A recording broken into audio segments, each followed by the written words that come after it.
Hello दोस्तों, स्वागत है आपका मुस्कान विश्वकर्मा होम साइंस में। मैं मुस्कान विश्वकर्मा आज आप लोग के सामने समाज में पैर पसारते अशुभ लक्षणों के बारे में बात करने वाली हूँ। ये एक आर्टिकल टाइप्स है, एक बहुत ज़रूरी बात है। इस बात को मैं आप लोग के साथ शेयर करने वाली हूँ। हो सकता है कि मैं फ्लो में कुछ चीज़ों को पढ़ने में स्किप कर दूँ, लेकिन ये चीज़ सुनने की है, तो इसे आप लोग ध्यान से सुनिए और समझिए इस बात को कि क्या गलत हो रहा है हमारे समाज में।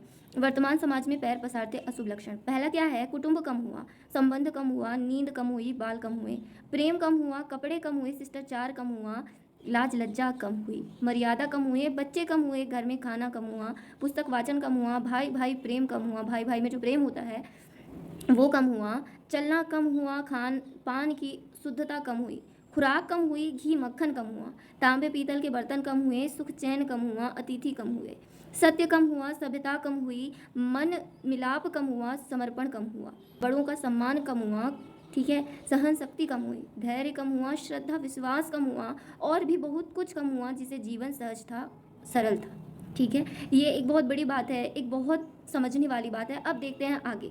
संतान को दोष ना दें। और भैया ये एक बहुत गहरी बात है, इसे समझिए ध्यान से। संतान को दोष ना दें। बालक या बालिका को इंग्लिश मीडियम में पढ़ाया, अंग्रेजी बोलना सिखाया, बर्थडे और मैरिज एनिवर्सरी जैसे जीवन के शुभ प्रसंगों को अंग्रेजी कल्चर के अनुसार जीने को ही श्रेष्ठ माना। किसने माना? माँ पिता को। माँ पिता को मम्मी और डैडी कहना किसने सिखाया? जब अंग्रेजी कल्चर से परिपूर्ण बालक या बालिका बड़ा होकर आपको समय नहीं देता, आपकी भावनाओं को नहीं समझता, आपको तुच्छ मानकर जुबान लड़ाता है और आपको बच्चों में कोई संस्कार नज़र नहीं आता है, तब तब भैया तब घर के वातावरण को गमगीन किए बिना, ठीक है, ये बड़ों के लिए बात हो रही है, आप लोग समझ पा रहे हैं, ये उनके लिए बात हो रही है जो माता पिता हैं। तब घर के माहौल को, घर का वातावरण को गमगीन किए बिना, गमगीन मतलब कि दुखी किए बिना या संतान को दोष दिए बिना कहीं एकांत में जाकर रो लो। क्या कह रहे हैं? समझ पा रहे हो आप? कहीं एकांत किसी कोने में जाकर रो लो। किसके लिए? बड़ों के लिए है ये बात, ठीक है।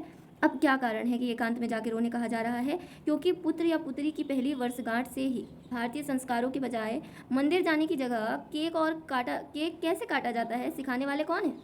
आप ही हो। ये बड़ों के लिए बात कही जा रही है। पुत्र पुत्री को संस्कार कैसे दे रहे हो आप, ये बात है यहाँ पर। हवन कुंड में आहुति कैसे दी जाए, मंत्र आरती हवन पूजा पाठ आदर सत्कार के संस्कार देने के बदले केवल फर्राटेदार अंग्रेजी बोलने को ही अपनी शान समझने वाले भी शायद आप ही हैं। देखिए भाई, इस बातों से आपको बुरा नहीं मानना है, ये बातें ज़रूर कड़वी है पर कहीं ना कहीं सच है। अगर आप अपने अहम को छोड़ें और एक सच्चे नज़रिए से इस चीज़ को देखें तो आप पाएंगे कि ये बातें बिल्कुल सच है। सच है, हाँ सच है। इसे जितना ज़्यादा से ज़्यादा हो सके आप शेयर कीजिए ताकि पता चले कि हमने अपनी कितनी बड़ी चीज़ों को खो दिया है। मंत्र हवन आहुति पूजन, ये कितनी बड़ी और कितनी अच्छी चीज़ें हैं, कितने संस्कार इससे हमें मिलते हैं। चलिए अब आगे पढ़ती हूँ मैं। बच्चा जब पहली बार घर से बाहर निकला तो उसे प्रणाम आशीर्वाद के बदले बाय बाय कहना सिखाने वाले भी कौन है? आप हैं। हाँ, छोटे छोटे बच्चों को बाय बाय कहना सिखाया जा रहा है, ये नहीं प्रणाम आशीर्वाद। हाँ, कुछ लोग सिखाते हैं प्रणाम आशीर्वाद, पर कुछ समय बाद वो भी छूट जाता है। छूट जाता है, ये सच है। आप लोग मानिए इस बात को, मैं भी मान रही हूँ, ठीक है, क्योंकि मेरा विषय ही होम साइंस है जिसमें हम बच्चों की परवरिश के बारे में पढ़ते हैं, तो ये मुझे ऐसा लगा आपको बताना बहुत ज़रूरी है, ठीक है। अब चलिए आगे देखते हैं। परीक्षा देने जाते समय इष्ट देव बड़ों के पैर छूने के बदले बेस्ट ऑफ लक कहकर परीक्षा भवन तक छोड़ने वाले कौन हैं? आप हैं। हाँ, आप हैं। स्वीकार कीजिए अपनी गलती, स्वीकार कीजिए। बालक या बालिका के सफल होने पर घर में परिवार के साथ बैठकर खुशियां मनाने के बदले होटल में पार्टी मनाने की प्रथा को बढ़ावा देने वाले कौन हैं? आप हैं। हाँ, जो लोग नहीं मनाते उनके लिए मैं नहीं कह रही हूँ, पर जो लोग मनाते हैं ये बात उनके लिए है। जो मनाते हैं एक्सेप्ट कीजिए, कमेंट करिए, बोलिए कि अब ऐसा नहीं करेंगे। देखिए कहीं ना कहीं एक जो अभी जो केस हो रहा है, ये सारी चीज़ें क्यों हो रही हैं? क्योंकि संस्कार खत्म हो रहे हैं। संस्कार कैसे खत्म हो रहे हैं? संस्कार इन्हीं चीज़ों से खत्म हो रहे हैं। चलिए आगे पढ़ते हैं। बालक या बालिका के विवाह के पश्चात देव दर्शन को भेजने से पहले हनीमून के लिए फॉरेन टूरिस्ट स्टॉप भेजने की तैयारी करवाने वाले कौन हैं? आप हैं। भेजिए, मना नहीं है कि नहीं भेजिए, पर देव दर्शन भेजना पहले ज़रूरी है। देखिए संस्कार को मानना बहुत ज़रूरी है। आप संस्कारी जितने संस्कारी रहेंगे, जितने संस्कारों पे चलेंगे, आपका उतना ही वर्चस्व ज़्यादा रहेगा, आपको उतना ही ज़्यादा महत्व दिया जाएगा, आपकी बातों में उतना ही वजन होगा और आपको उतना ही माना जाएगा, ठीक है। ऐसी ही ढेर सारी अंग्रेजी कल्चर्स को हमने जाने अनजाने स्वीकार कर लिया है। हाँ बिल्कुल कर लिया है भाई, मैं दूसरों की बात नहीं करी, मैं खुद की बात करूँ। हमने बहुत सारी चीज़ों को, अंग्रेजी कल्चर को जाने अनजाने में स्वीकार कर लिया है, और ये कैसे हो रहा है, जो हम बचपन से देखते हैं वही हम सीख जाते हैं, है ना। तो इन चीज़ों को बदल करके हमें संस्कारी होना है। देखिए, एक भी नहीं, अगर 2 लोग भी इससे चेंज हो जाते हैं तो मेरा जो वीडियो बनाने का मतलब है ये सफल हो जाएगा। अब तो बड़े बुजुर्गों और श्रेष्ठों के पैर छूने में भी शर्म आती है। हाँ, आती है, कुछ लोगों को आती है, गाँव में कुछ लोगों को सच में आती है, शहरों में भी आती है, ठीक है। गलती किसकी है? मात्र आपकी। किसकी? मात्र आपकी, क्योंकि बचपन से आपने नहीं सिखाया। हाँ, बचपन से नहीं सिखाया। देखो, ये बात बहुत गमगीन है, आप लोग को सुनने में भी अच्छा नहीं लगेगा, मुझे भी बोलने में अच्छा नहीं लग रहा, पर हाँ, आपने ही सिखाया है। स्वीकार कीजिए इसे माँ बाप। अगर आप अभी भी ऐसी शिक्षा दे रहे हैं और आपके बच्चे छोटे हैं तो आप सुधार सकते हैं, संस्कारी बना सकते हैं अपने बच्चों को। चलिए, अंग्रेजी अंतर्राष्ट्रीय भाषा है, कामकाज। अंग्रेजी जो है वो अंतर्राष्ट्रीय भाषा है, हाँ, कामकाज हेतु इसे सीखना है, अच्छी बात है, लेकिन पर इसकी संस्कृति को जीवन में उतारने की तो कोई बाध्यता नहीं थी। हाँ, कोई बाध्यता नहीं थी। उन्होंने नहीं कहा था हमसे कि हमारी संस्कृति को अपनाइए। कभी कभी कुछ जगह कहा होगा, लेकिन इसकी हमें अभी कोई बाध्यता नहीं है, पर हम अपना रहे हैं। अब आगे पढ़ते हैं। अपनी समृद्ध संस्कृति को त्याग कर, नैतिक मूल्यों, मानवीय संवेदनाओं से रहित अन्य सभ्यताओं की जीवन शैली अपना कर हमने क्या पाया? बताइए ना।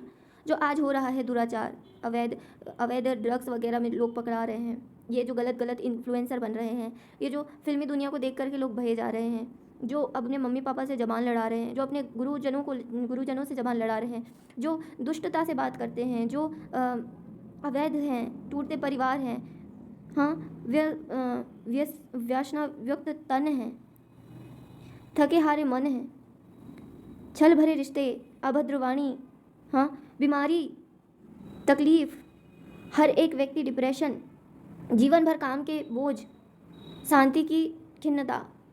हमने योगा को छोड़ दिया, किसने अपना लिया? उन्होंने, जिनके कल्चर को हमने अपना लिया। हमने साड़ी छोड़ दी, साड़ी नहीं, लहंगा छोड़ दिया। साड़ी तो, लहंगा भी पहनते हैं, पर हमने छोड़ दिया। कौन अपना रहा है? वो अपना रहे हैं। देखिए, मैं धर्म को इतना वो करके इसलिए बोल रही हूँ क्योंकि देखिए, जिस चीज़ से हमारे मन को सुकून महसूस होता है, हमें उस चीज़ को ज़रूर अपनाना चाहिए, ज़रूर अपनाना चाहिए। आप हिंदू हैं, मुस्लिम हैं, सिख हैं, आप किसी भी धर्म के, किसी भी जाति के हैं, आपको आपके धर्म में जो चीज़ सिखाई जाती है, आपके धर्म में जो चीज़ें हैं, उससे आपको एक शांति महसूस होती है, तो आप उसका अपने जीवन में प्रयोग करिए ना। पिज़्ज़ा, बर्गर और पता नहीं क्या क्या हम खाते हैं, मोमोज़, ये कहाँ से आए? ये हमारे खाना तो नहीं है, हमें ये सब चीज़ें नहीं खाते थे पहले। कहाँ गया वो सब जो हम पहले खाते थे? अनुशासनहीन संतानें, भाई ये एक बहुत बड़ी चीज़ है। अनुशासन स्कूल में सिखा सिखा के पागल हो जाते हैं, लेकिन सीखना ही नहीं चाहता क्योंकि बचपन से ही अनुशासन नहीं था। और सुरक्षित समाज, लड़कियों के लिए तो सुरक्षा ही नहीं बची। जो मुंह में आ रहा है लड़कियां भी बोल रही हैं, जो मुंह में आ रहा है लड़के भी बोल रहे हैं, पता नहीं क्या क्या चल रहा है। लड़कियां क्या, लड़के भी सुरक्षित नहीं, और ऊपर से पता नहीं क्या। बताइए ना, क्या चल रहा है समाज में? भयावह भविष्य, हाँ, इसी का नाम है जो अभी हो रहा है। भयावह भविष्य है ये। गलती हम करें और दोष अन्य को दें, ये तो अत्यंत दुखद है ना। हाँ, हमने गलती की, किसी और ने तो गलती नहीं की, और हम दोष किसको दे रहे हैं? किसको दे रहे हैं बताइए? हजारों कमेंट्स हैं, हजारों बातें हैं, बताइए ना, दोष हमने किसको दिया? अत्यंत दुखद है, बहुत दुखद है।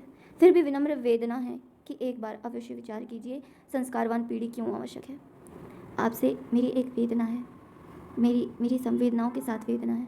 मैं बोल रही हूँ, चाहे आप अभी कोई भी मेरा वीडियो देख रहा हो, चाहे वो युवा हो, वृद्ध हो, मतलब किसी भी उम्र का, किसी भी जाति का व्यक्ति हो, याद कीजिए हमारे संस्कार कहाँ गए।